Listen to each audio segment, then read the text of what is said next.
Sta per nascere la nuova Inter, l'Inter dell'era Oak-Tree. Nel momento in cui sto registrando questo contenuto mancano ormai davvero pochissime ore a quella che sarà la scadenza finale, una scadenza che, salvo clamorosi colpi di scena sempre meno probabili, porterà l'Inter dall'attuale proprietà, dalla guida Suning, quindi Steven Zhang, sotto il controllo del fondo americano Oak-Tree. Sabato scorso abbiamo commentato insieme quello che è stato il comunicato del presidente Zhang, un comunicato che sembrava a tutti gli effetti anche un ultimo tentativo, anche abbastanza disperato, di difendere soprattutto la propria posizione, mettiamola in questa chiave qua. Quindi sono arrivate le parole di Marotta, soprattutto devo dire di Inzaghi e anche di Capitan Lautaro Martinez, che hanno parlato un po' al passato di Steven Zhang, ed in effetti lunedì sera durante la festa scudetto al Castello Sforzesco con tutta la squadra e oltre 700 invitati è stato anche annullato il messaggio che era previsto da parte di Steven Zhang,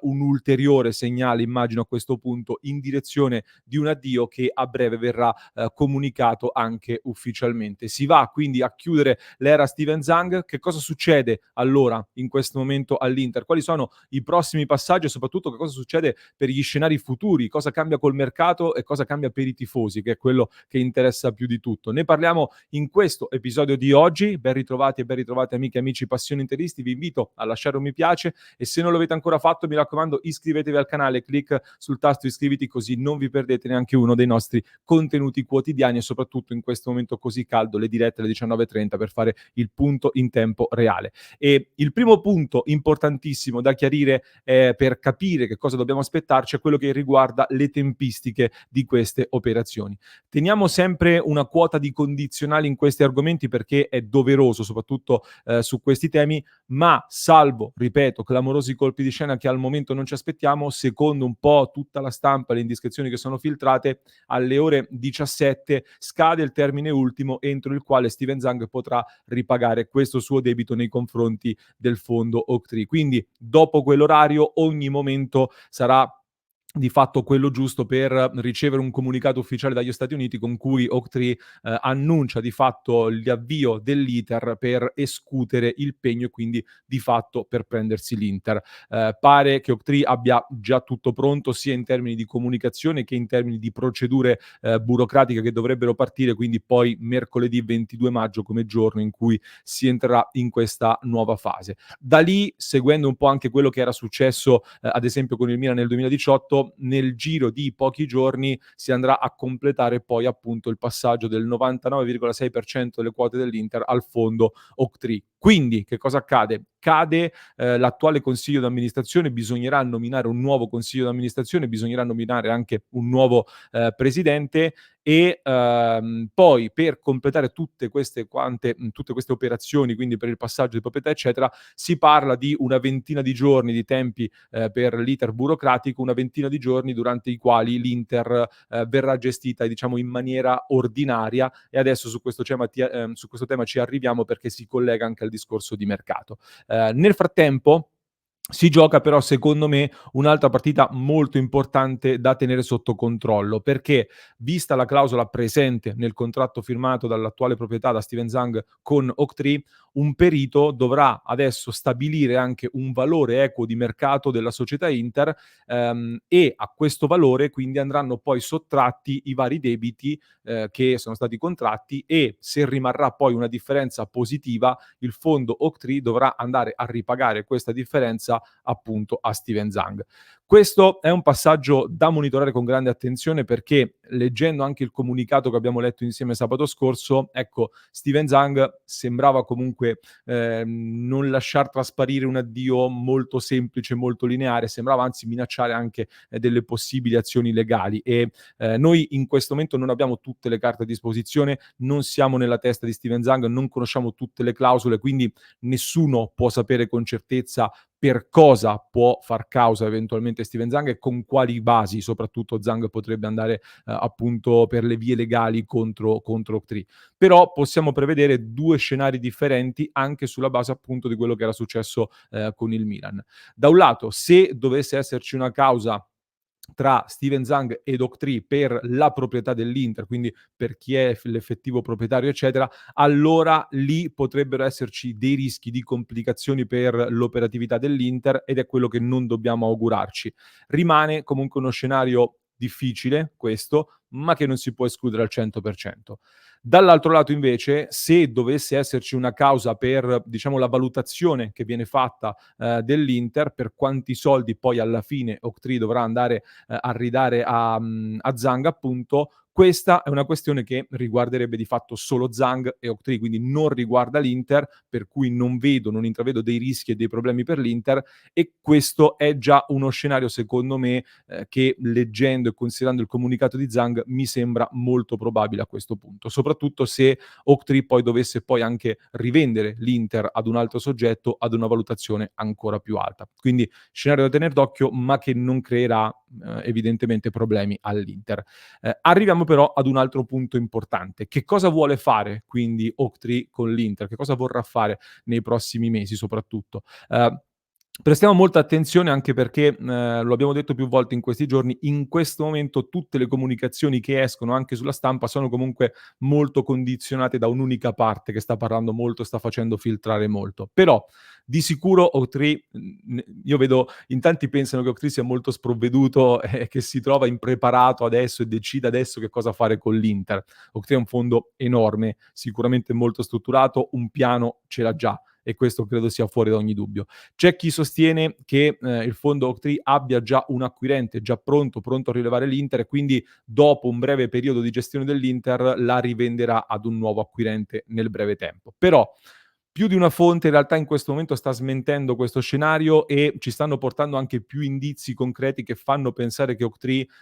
un acquirente non ce l'abbia già e che anzi possa decidere di gestire l'Inter per un periodo di tempo un po' più lungo rispetto a quello che si pensava all'inizio. Questo perché comunque con l'Inter in crescita, la Super Champions in arrivo che porterà maggiori introiti, il mondiale per club al termine di questa nuova stagione che andremo ad affrontare e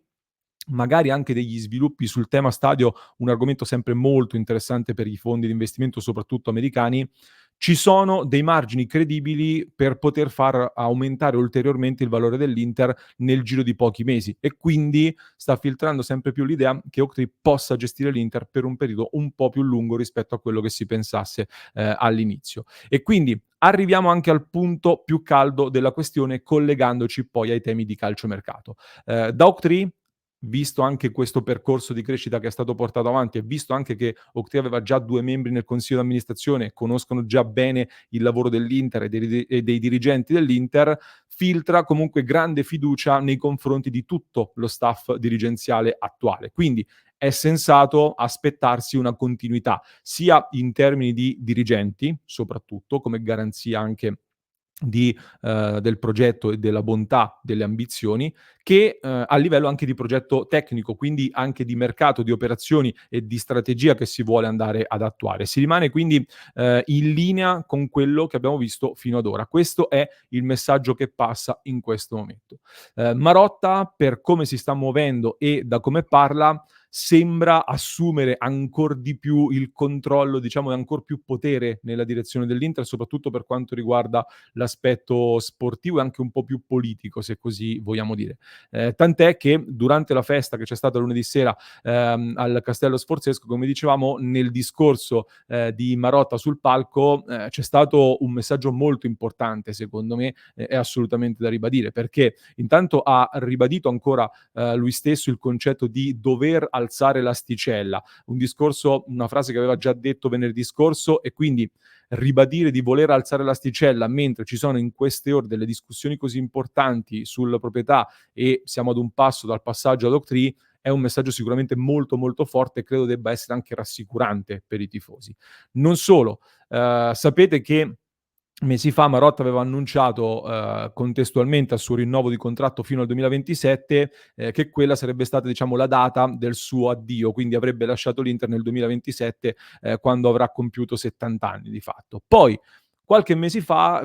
vi dissi: "Attenzione perché a parole Marotta secondo me sta cominciando a lanciare qualche messaggio diverso, qualche messaggio che cambia un po' direzione, un po' rotta". Ecco, questa volta questo messaggio è stato ancor più netto, ancor più evidente, perché questa volta Marotta chiaramente ha detto che con questa Inter così, con questi risultati così, può cambiare idea sul suo addio all'Inter e anzi, se si va avanti così è difficile smettere, ha detto Marotta, che ha parlato anche di nuove strategie. Mi sembra un messaggio molto chiaro, molto forte quello che lancia Marotta e ribadisco, in un momento in cui inevitabilmente mancano delle certezze, perché un cambio di proprietà, per quanto ci possano essere dei detrattori di Zhang che dicono e stanno esultando per questo cambio di proprietà, è inevitabilmente uno scossone importante, sempre e a prescindere. Però sentire in questo momento, a maggior ragione, un Marotta che credo sia decisamente ben informato sui fatti e sui conti dell'Inter, su quello che potrà fare l'Inter, che lancia un messaggio di questo tipo, ecco, anche questo credo sia una importante rassicurazione per tutti i tifosi, una rassicurazione che ci fa immaginare anche una gestione del mercato, come dicevo, in linea con quelle che abbiamo visto negli ultimi anni. Quindi operazioni creative sì, necessità di fare delle cessioni per finanziare gli acquisti, ma sempre l'obiettivo di essere altamente competitivi, competitivi ai massimi livelli e anzi addirittura alzare l'asticella. Oltre a Marotta anche Lautaro Martinez parla di sogno Champions, anche Zanetti parla di sogno Champions da vicepresidente. In tal senso nei prossimi giorni ci saranno indicazioni sicuramente più chiare su come, la dirigenza potrà operare su questo mercato, a partire dal tema dei rinnovi di contratto. Devo dire che anche in questi minuti, anche in queste ore, su Barella continuano a dirci che è tutto fatto. La gente era anche sul campo a San Siro, dopo la fine di Inter-Lazio, quindi i rapporti sono molto solidi e si va verso un rinnovo di contratto. Su Inzaghi pure si è parlato di formalità per il rinnovo di contratto e subito dopo la partita contro il Verona è atteso l'incontro tra i dirigenti ed Inzaghi per fare il punto e dettare tutte le linee guida sul mercato estivo. Un'altra notizia, in settimana è atteso, potrebbe, mettiamo il condizionale, arrivare a Milano l'agente di Lautaro Martinez per incontrare l'Inter e discutere dell'accordo sul rinnovo. Su Lautaro c'è stata molta discussione, lo sappiamo da tanto tempo. Ha parlato la Gazzetta dello Sport Lautaro Martinez e ha detto chiaramente che vorrebbe definire l'accordo in questa settimana perché vorrebbe farlo prima di partire per la Coppa America. Però ha ribadito anche che capisce i problemi del momento con la questione della proprietà, per cui potrebbe slittare la cosa, ma lui stesso ha detto ancora una volta, questa volta secondo me in maniera ancor più convinta, mancano solo un paio di cosette per il rinnovo. Ha parlato ancora di amore per l'Inter, tanti altri discorsi comunque per me positivi. Mi è sembrato, ecco,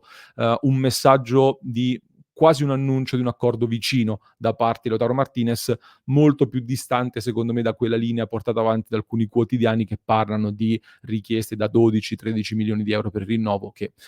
non mi sembra corrispondere a quello che filtra al momento dalle varie dichiarazioni. Occhio a Dumfries poi, perché settimana prossima ci sarà un incontro per discutere anche del futuro di Dumfries, anche se ad oggi sembra probabile la sua partenza, anche se Inzaghi lo tiene fortemente in considerazione. Dopodiché sul mercato Marotta e Ausilio hanno già imbastito delle operazioni con una linea a prescindere da quello che sarebbe accaduto con Steven Zhang. Quindi oltre a Taremi e Zielinski in arrivo si lavora sulle possibili cessioni di quei calciatori che non rientrano pienamente nel progetto Inter, quindi i vari giocatori che si trovano per esempio in prestito, da cui poter ricavare poi un tesoretto con cui andare a finanziare le varie operazioni. Quindi Bento è il portiere dell'Atletico Paranaense è un obiettivo concreto su cui si vuole lavorare. Gudmundsson è più di un'idea per l'attacco. C'è stato anche qualche nuovo contatto per Nacho, il difensore in scadenza di contratto con il Real Madrid. Piace molto Buongiorno, dovesse esserci un tesoretto maggiore da poter spendere e quindi non cambiano molto le strategie da questo punto di vista. Attenzione però ad un ultimo fattore che secondo me invece in pochi stanno considerando e su cui al momento non ci sono ancora indicazioni molto chiare. Quando le indicazioni non sono molto chiare bisogna sempre stare molto attenti, perché l'Inter chiuderà anche questo bilancio in perdita, lo sappiamo, anche se le perdite si stanno riducendo, però sarà un altro bilancio in perdita e le perdite andranno ripianate con dei soldi, diciamo, dalle tasche dei nuovi azionisti, della nuova maggioranza. Semplifichiamo molto. Quindi questa nuova proprietà, Oaktree, semplifichiamo ancora, chiederà di fare delle plusvalenze straordinarie per evitare queste perdite, metterà questi soldi di tasca propria e non metterà in difficoltà il club con la necessità di fare delle plusvalenze immediate nel giro di pochi giorni. Chiederà poi la prossima estate di fare un ulteriore miglioramento dei conti per evitare problemi la prossima stagione e ulteriori perdite l'anno prossimo, oppure no. Su questo scenario non è ancora molto chiaro. Cioè, se dovessero, dire, di non vogliamo mettere noi i soldi per ripianare le perdite, cerchiamo di fare più plusvalenze possibili per evitare ogni problema, ecco, i piani di mercato verrebbero ampiamente modificati e si creerebbe qualche difficoltà in più nel poter costruire la rosa, per l'anno prossimo, e questo renderebbe, secondo me, anche più probabile lo scenario della partenza di un big, eventualmente, a fronte di un'offerta, elevata. Per il momento però tutte le voci che filtrano fanno pensare che Oaktree voglia dare fiducia all'attuale management, voglia dargli anche gli strumenti per poter lavorare con una certa tranquillità, e quindi dovrebbero immettere questi soldi senza chiedere, diciamo, acrobazie finanziarie, ai dirigenti, appunto per non metterli in difficoltà e per continuare a far crescere il progetto sportivo dell'Inter e di conseguenza anche il valore dell'Inter. Quindi questo è un po' lo scenario, attuale, questo è un po', lo scenario, in attesa dei comunicati ufficiali per saperne ancora di più, appunto, sul tema, del passaggio di proprietà e quello che possiamo aspettarci, però al momento le linee che filtrano sono queste, sono abbastanza confermate. Poi ne sapremo di più nelle prossime ore, ne parleremo in diretta alle 19:30 nel nostro appuntamento quotidiano in attesa di questo eventuale comunicato ufficiale. Nel nostro club su www.passioninter.club abbiamo approfondito molto con la nostra community, ne stiamo parlando tantissimo in queste ore, quindi vi aspetto nel nostro club, mi raccomando, e vi lascio con un altro approfondimento che abbiamo pubblicato nelle scorse ore, lo trovate in descrizione per chi ci ascolta in podcast, mentre per chi ci segue da YouTube vi basta cliccare qui.